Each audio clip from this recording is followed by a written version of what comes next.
Welcome back to the second part of session 24, Mathematical Methods for Signal Processing. We have discussed just now the connection between periodicity and concentration of the Fourier transform on a lattice. And that's, of course, a symmetric situation. So if somebody is giving you discrete samples of continuous functions or just a discrete time series, then it has a Fourier transform in the sense of mild distribution, but it turns out to be a periodic function. Now, in the classical approach to harmonic analysis or in abstract harmonic analysis, you always choose a different group, and then the Fourier transform of an object living on a locally compact abelian group is supposed to be a function on the dual group. Now, there is this extra problem that you're not always having a nice situation like the Hilbert space situation, where elements of the Hilbert space on one group go to the elements of the Hilbert space on the other group. Again, the classical situation is you're starting with periodic functions on the line, but you're saying, no, they are periodic functions on the torus. Now, the torus group is very simple. It's the unit roots of in the complex, it's the circle, so to say, with multiplication, and the only characters are the pure frequencies, which are kind of u goes to u to the power k an integer. So the frequency domain turns out to be the integer domain. Well, somehow we have just seen that in the world of continuous functions, this is the interpretation of things living on the periodic, on the basic period of a periodic function. So on the interval 0, 1, or on the fundamental domain, which are called Q, are identified with their Fourier transform, which is integrate the pure frequency, which is living everywhere, but only over a fundamental period, and it's not important which one you choose, and you get the Fourier coefficients. And this is a Hilbert space story or so.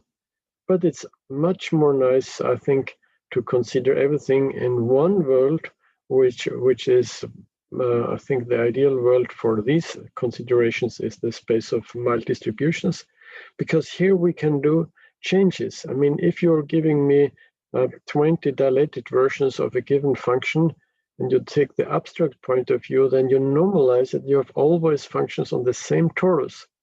But somehow, if you look at the spectrograms, you would say now, by making the period bigger and bigger, I get a better and better approximation. So these overlaps, the aliasing error for sampling, they disappear more and more, and eventually I have the continuous limit. And that's actually much better explained in this world. So again, more from the psychological side, let me recall that the main goal of this course is actually to promote also the idea that you should not concentrate too much on the different worlds, but you can put everything into one box. And now, in order to understand this, the analogy with number systems like rational, real, and complex numbers is very helpful. So, or also the reduction to atomic decomposition. Do things on the atoms if they are true and you have estimates, then you can extend them, for example, to L2 functions. I mean, at the end, we are proving things for S0 by proving them for compactly supported functions, which have integrable Fourier transform. But if it's compactly supported, you can also say, well, more or less, these are functions which are periodic with a big period, and their Fourier coefficients are absolutely convergent.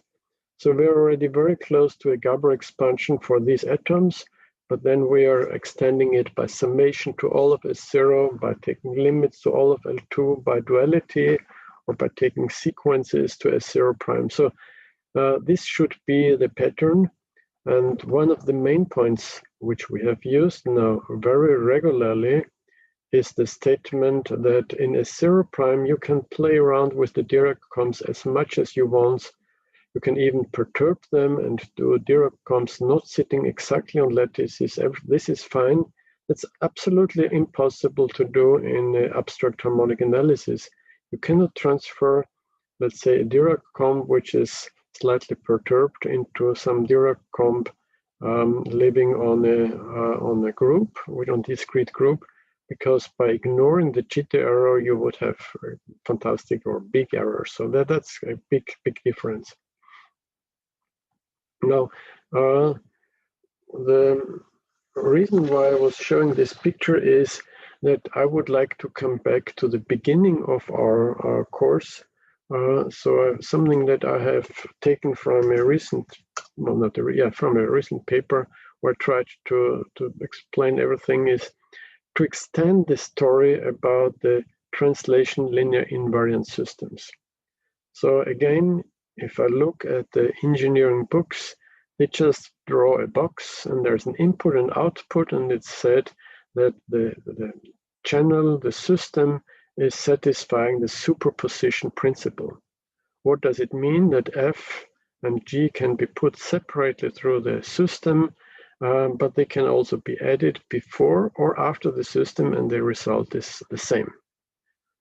Now, clearly, if you put F plus F or F plus F plus F plus F or 5 times or 20 times F, everything is fine. And by some algebraic tricks, you find out for every rational number times F goes to the output signal, which is the output signal of F multiplied with the same rational numbers. Now you approximate, so if there's a little bit form of any form of continuity, you get it must be a linear mapping, but the domain and the target space are very often not spelled out. So it looks, if you go to the mathematical literature, very much that you have to work with LP spaces, for example.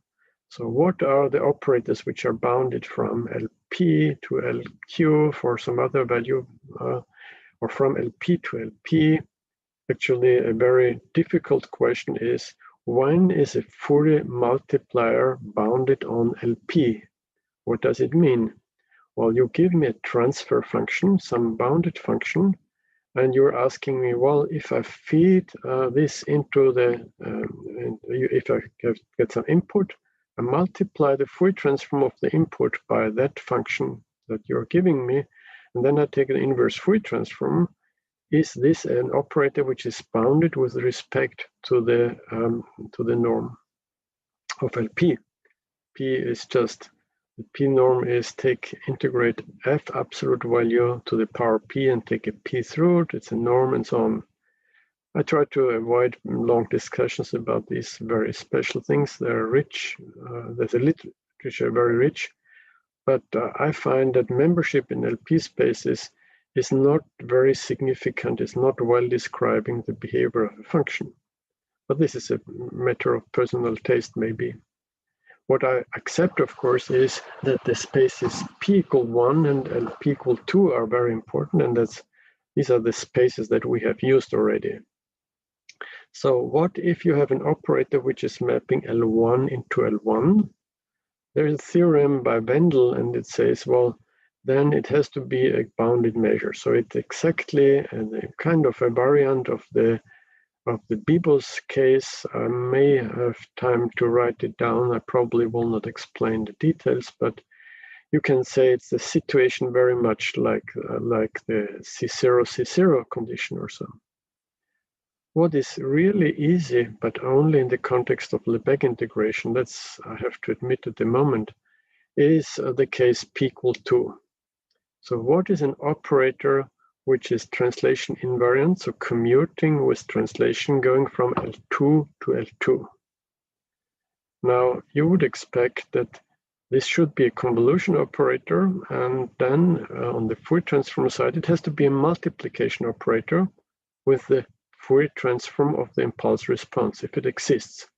Now, I think we can expect that it exists in the sense of S0 prime, and therefore, at least if you have the action on S0, everything should be fine, either on the time or on the frequency side. And since LP has S0 as a dense subspace for any P between 1 and infinity, excluding infinity. So we would take C0 as the replacement for the closure of S0 in L infinity. So if you take this, then everything, then you can say, well, we allow only input from S0, but we estimate with LP norms. So again, in L1 and in L2, these are the most important cases. S0 is norm dense. How would you approximate it? Well, just convolve with a Dirac measure upon a Dirac sequence which is in S0, and if necessary, if you're starting from L2, do a little bit of truncation beforehand. In this way, you're approximating everything in the norm of the LP space. Now, the point is that all these LP spaces are between S0 and S0 prime. So this world of nice guy in the middle and big guy outside is allowing to capture everything, and it allows us to take the Fourier transform. So FLP is nothing else but the Fourier transforms of LP spaces in the sense of mild distributions. Maybe it's hard to recognize or identify an element, whether it's in the space or not, but it's at least well defined, which is quite different from the classic setting. There is a so-called Hausdorff-Young theorem, which I would like to mention, which says that for P between 1 and 2, then the Fourier transform is still going into LP prime, and P prime is the conjugate index. 1 over P plus 1 over P prime is 1. So if you take P equal 2, then P prime is the same as P. So it means L2 goes into L2, which is, of course, exactly Plancherel's theorem. And if you start with L1, we know we go into C0, and that's, of course, endowed with the sup norm, with the infinity norm. But kind of P between 1 and 2, if it's very close to 2, you will go into LP prime, which is also very close to 2, but on the other side. So if your P is a little bit less than 2, your P prime will be a little bit larger than 2. But as P goes down to 1, the P prime will quite quickly go to very large values, will be very close to infinity or so. Now, the Hausdorff-Young, I have some kind of quick private comment. I can explain to you why this is a strong or not so strong statement. Let me first make the statement why it's not a strong statement. Well, you were telling me that you're starting with a function in L 3 over 2, because that's just halfway between 1 and 2. So 3 over 2 has the 1 over P is 2 over 3. So what is 1 minus 2 over 3 is 1/3. So the conjugate index to 2 or 3 is 3. So it's not halfway between 2 and infinity, but okay, it's 3. So, okay, I can say, oh, I know from Hausdorff-Young that the Fourier transform will be in L3. But does it tell me very much that it's in L3 and not in L2 maybe or so? I don't know. Now, it's a strong statement because you could take your function, you could scramble it, which means you take this graph, apply measure preserving transformation, which means take the graph, cut it into pieces, rearrange the pieces wherever you want. You don't change the pieces, but you change the arrangement of the pieces. For example, you take your bupu, maybe cutting into pieces from n to n plus 1, and you permute those pieces. So from a nice bump function, you get a very nasty function with a lot of steps or so. And then you take the Fourier transform, and then you still do a scrambling of the Fourier transform, but it's still true that you're in L3. So that's kind of remarkable. So it's I would say, a weak statement, which is extremely robust. So if you need such a result, it's fine. But for many practical purposes, I think the LP estimates are not so valuable as mathematicians may think. Okay, so for me, the story is that the LP spaces are all between S0 and S0 prime. That was actually one of the main reasons why S0 was interesting at the beginning. It was shown to be the smallest Banach space consisting, let's say, of continuous functions, which has two properties. It's invariant under translation and invariant under modulation. Now, clearly, if you give me any LP space, the LP norm is invariant under translation because integrals, Riemann or even Lebesgue integrals, are translation invariant. They're also solid spaces. So if you multiply with any continuous function with absolute value 1, like a pure frequency, their norms don't change. So that's one of the reasons why LP has to be inside S0. On the other hand, I mean, just take an atom. It's a compactly supported function with a certain size of the support that is easily estimated in the LP norm, and therefore you have this embedding, and by duality, the opposite embedding. So, okay. So again, somebody is now interested in the problem of finding Fourier multipliers for LP, or even more generally to study the operators commuting from, with translation going from LP to LQ. That was why so-called quasi-measures were introduced, which are even more general than pseudo-measures, but it's all terrible complicated. You need, for a very special statement, very special tools which you cannot use anywhere else. Quasi-measures are essentially things which look like elements from the pseudo-measures, but glued together in an arbitrary way. But that's not very helpful. The theory is getting much easier if you look into this situation that we have now here. So we are saying, well, whatever you're doing here, let's restrict the input to S0, because for all the interesting cases, S0 is dense. Knowing it on S0 is good enough.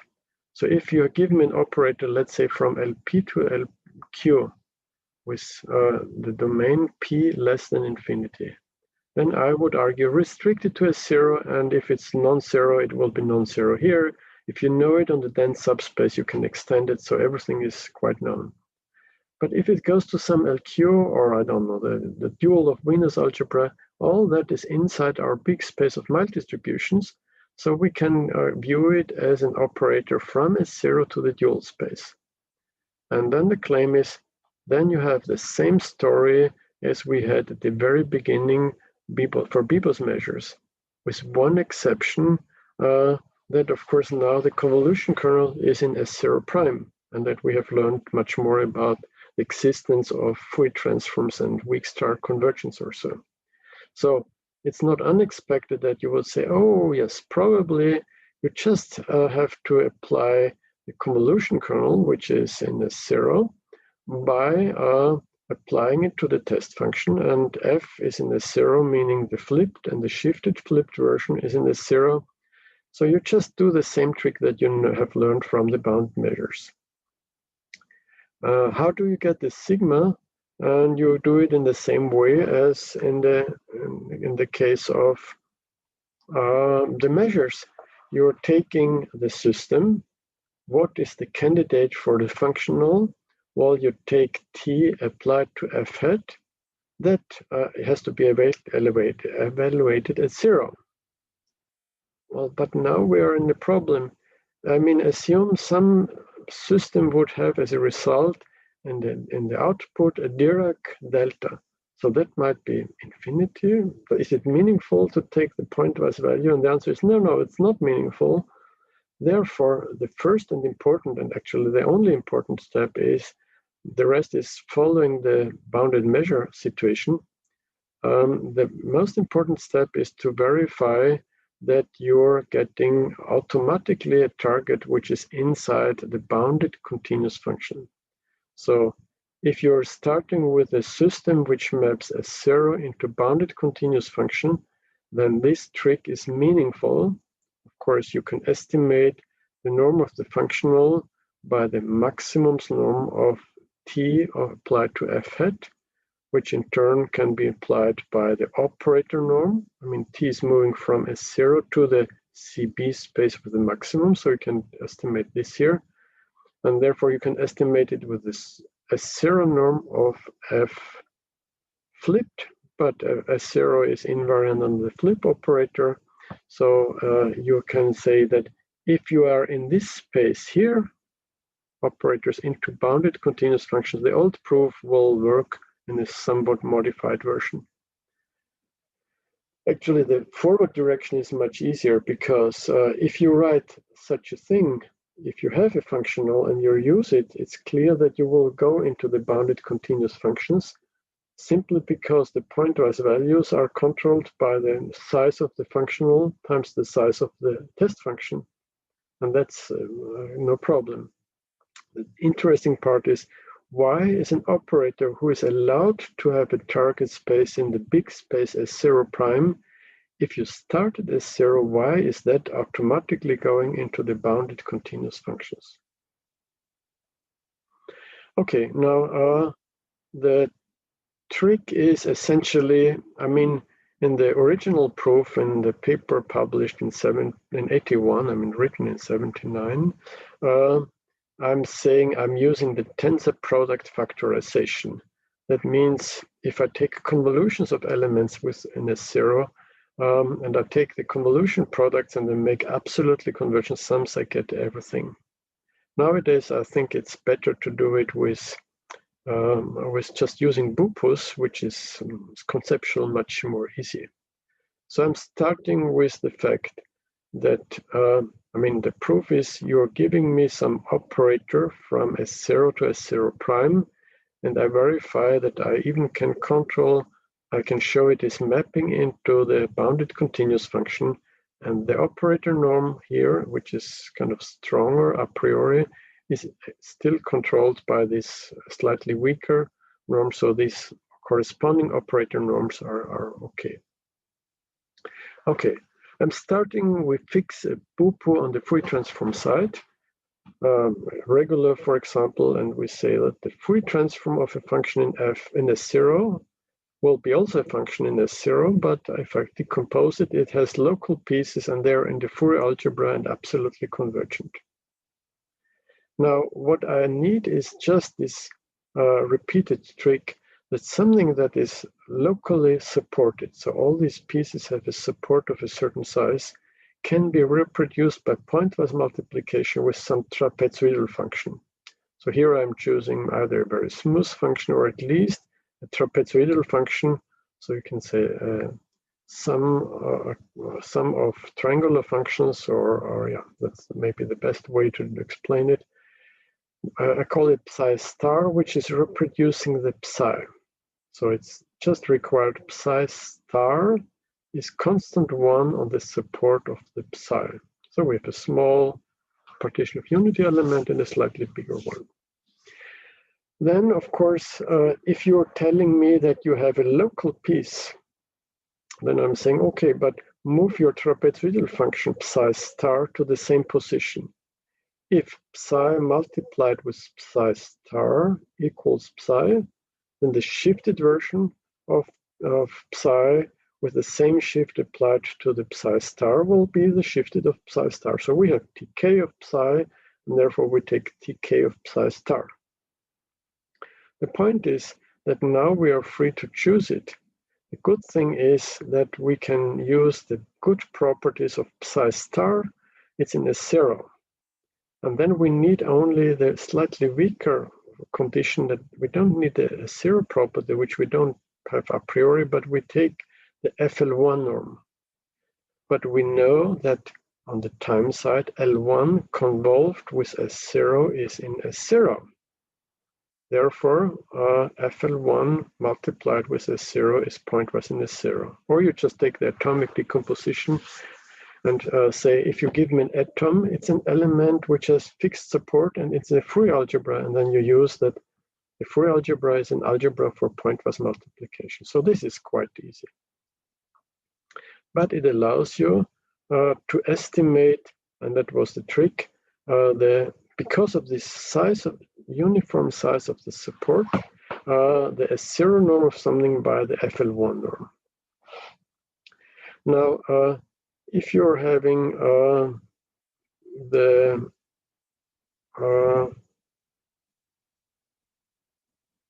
so kind of in this way, by summing up over this, it's this partition of unity of f hat is not only convergent in the FL1 norm, but even in the zero norm. I think we have done this more or less already earlier. Now, what we do here is we pull back this identification. So f hat is the sum of the pieces, but it's also the sum of the pieces multiplied artificially with tk psi star. We pull it back to the time size. So it's a modulation. Of course, the psi is going to phi, and the psi star is going to phi star. So we say, oh yes, we have a band pass filtering of the f at position frequency band near k. And if we do another filtering on the broader band, it's just reproducing it, but the point is this is nicely convergent. Now comes the trick with the operator t. T is an operator which commutes with translation. If it commutes with translation, it also commutes with the convolution with discrete measures, with our deep psi mu, for every psi and every mu.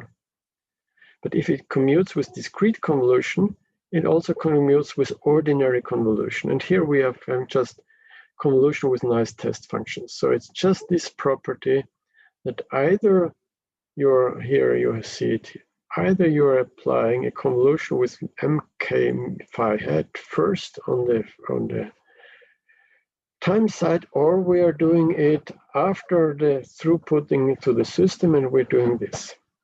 So we have essentially, and that's the main trick here, we are filtering something which is a priori in S0 prime. This is what we get here. But we're filtering, and that makes it smooth. Okay, now what can we say about the sup norm? And that's already indicating that everything is fine. It's, well, a priori, you're having to control the pieces. Now, I think there's a constant missing, which I have to correct. We have a zero norm of modulated versions of our phi. And because modulation is isometric, independent of the k, we can pull out this factor, which helps us to some norm. So kind of it depends on the partition of unity, what the constant is here. Of course, we need to have the a priori factor or so, but then we have to say, well, what is this term? But we have already made sure that we can control this again by the zero norm. So if you put this all together, you get a constant times the operator norm of the a priori weak condition times the zero norm. And actually, what we also know is that translation is continuous in the time norm.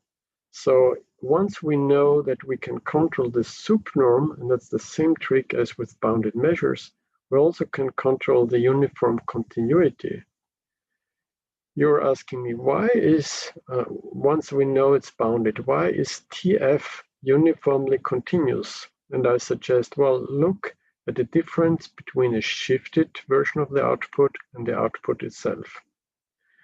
By using the commutation rule, so Tx applied to T is the same as T applied to Tx, we can say, oh, okay, the difference of shifted output signals is the same as looking at the output to an input sequence, which is the difference of two shifted things. Now, of course, on the output side, we are allowed to measure with the sup norm, which is here, due to this 476. But on the input side, we have to use the zero norm. But maybe I should write this also here. This is at most some constant times the operator norm times the zero norm of this. And we have made sure that this goes to zero, or we know that this is true for every f as long as x goes to zero. Now, this is the characterization, or was the early characterization of uniform boundedness, that if you look at all the shifted versions, and if they're all in an epsilon strip around the TF, that's equivalent, completely equivalent to uniform continuity, and that of course implies ordinary continuity. So we are getting from a priori estimate that the function f is mapped by the system into S0 prime, something which allows, by decomposing the f into appropriate pieces, in this case on the band side, we can see that it's on the Fourier it's an operator which maps S0 into uniformly bounded continuous functions. And then, of course, we can go back and we can say, now we are able to estimate, to define this functional, and we are controlling the norm of the functional sigma defined in this way by the operator norm now from T to the CP space, which was controlled up to a constant by this original norm. So we are getting a functional. Now all the story of does this functional used as a convolution operator in the naive sense of 473 reproduce the operator is the same as with bounded measures, and therefore we have the complete story. Okay, so that means we have gained enough freedom to prove that every such operator has a representation. And now, of course, we can play the same game and ask, well, could we maybe describe it as a Fourier multiplier? And the answer is very easy. Tau is sigma is an element of S0 prime. You just have to take a pointwise multiplication on the Fourier transform side. So your tau will be the Fourier transform of the sigma. Whereas under normal circumstances, a quasi-measure, as it was introduced by Garscodry in the late 60s, may not have a Fourier transform, not even in the sense of temper distributions. We have realized it's not a bad quasi-measure, I would say. It's a mild distribution, and it has a Fourier transform. So we can multiply it. Well, again, you have to be a little bit careful. You can only multiply it with tau, which I, of course, would call a transfer function, if you apply it to the Fourier transform. So you can multiply with S0 elements, so f hat is in the 0 if and only f is in the 0, and so on. On the other hand, if such an operator defined in this way, and that would be the story of Fourier multipliers, if it satisfies certain mild, kind of, I would say, non-roughness conditions, sufficient conditions developed, for example, by Lars Hermander in the 60s or so, if it is allowed to do this, then of course you can write it as a convolution operator, but maybe not as a convolution operator understood in the pointwise sense. This is a point where I have to come back over and over again, and maybe I take it as a concluding point for this a little bit shorter session. And I would like to explain the situation to you for the so-called chirp signal. So looking at this part here, the chirp signal is the function, exponential function with a quadratic term. Some people call it character of the second degree, that's terminology of Hans Reiter, for example, or a linear frequency sweep. So acoustically, it would be very easy to play it. It's like,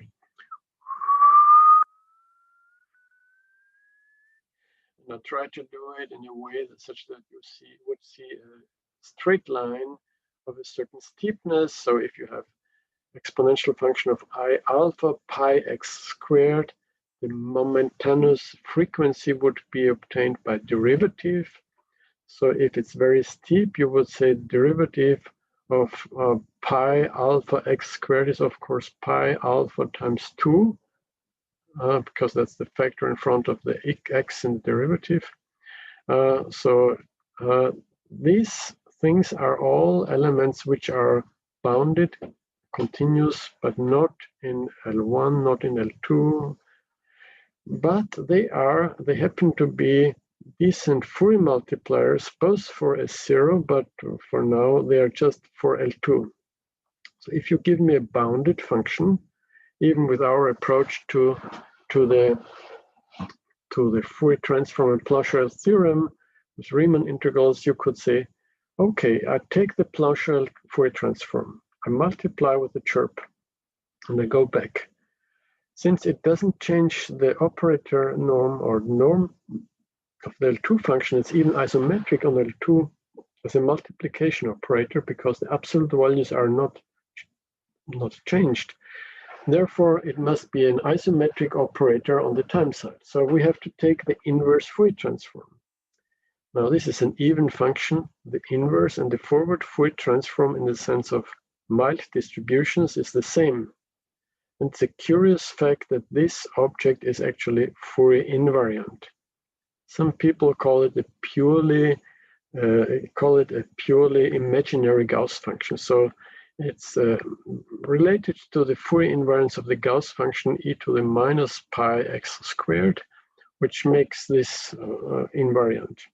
We have no time to explain this or to work out the details, but with the indirect definition of the Fourier transform, you can get to this result or so.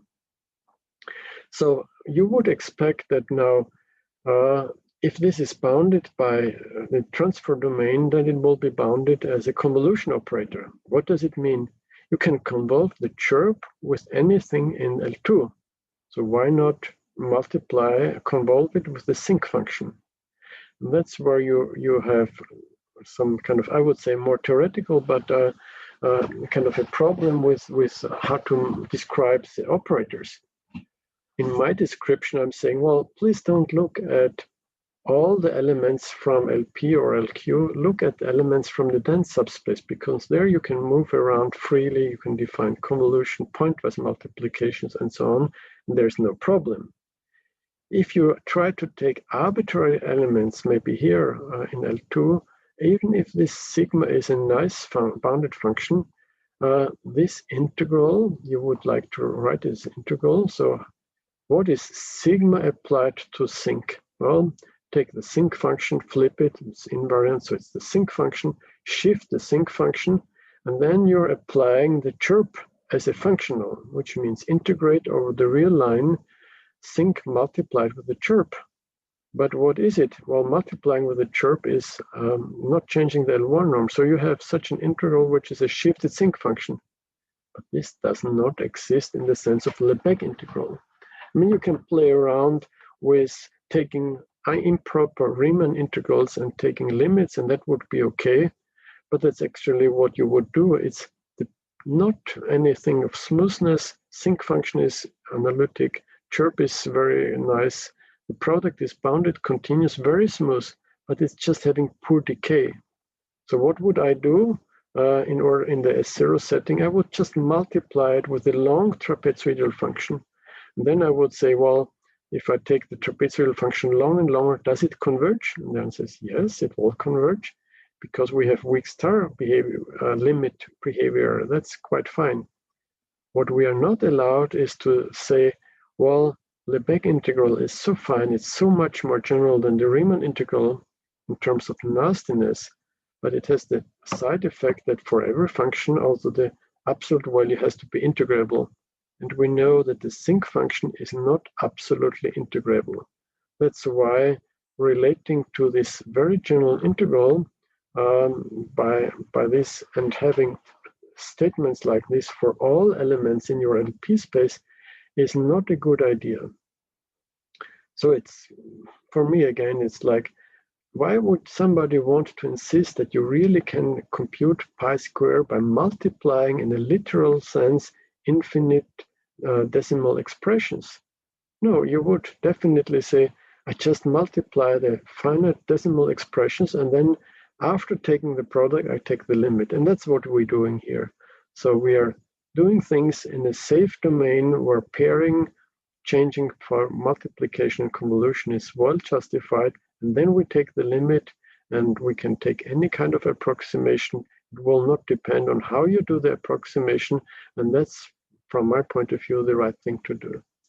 So it's 10 o'clock and I will finish now. So what we have seen here is we get a representation theorem for quite general spaces. So you can put many other spaces here, which I call the Fourier standard spaces. And for example, amalgam spaces, LP, LQ, and so on. And it's always the same story. And you can get much more general things with always the same tool, which is the mild distributions. Okay, so thank you for your attention.